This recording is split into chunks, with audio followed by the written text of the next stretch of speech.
আজকে আপনাদেরকে glass cutting করে দেখাবো যে গ্লাস, এটা আয়না, এটা কিভাবে কাটা হয়। এটা একটা গ্লাসের দোকান এবং আয়না কিভাবে কাটতে হয় সেটাই আপনাদের সামনে এখন তুলে ধরবো। তাই এটা প্রথমত এটা দেখে নিন, এটা হচ্ছে একটা কাটার, এটাকে ডায়মন্ড কাটার বলা হয়। এর মাথায় এক ধরনের ডায়মন্ড থাকে, অরিজিনাল ডায়মন্ড না, তো এটা দিয়েই গ্লাসটাকে আমরা কাটি। সাধারণত সব দোকানে এই ধরনের কাটারই ব্যবহার করা হয়। তো আসুন আপনাদেরকে গ্লাসটা কেটে দেখাই। বেশি সময় নষ্ট করবো না, আপনাদের কাজটাকে কেটে দেখাচ্ছি। একটা 2 সুতোর ফালি বের করে দেখাচ্ছি আপনাদেরকে, তাহলে বুঝতে পারবেন। আসুন দেখুন।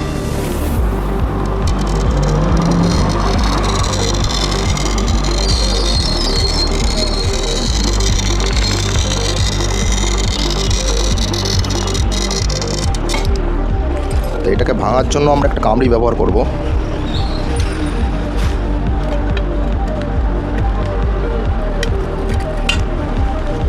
দেখুন কত সুন্দরভাবে পরিষ্কারভাবে কাজটা কেটে ফেলেছি।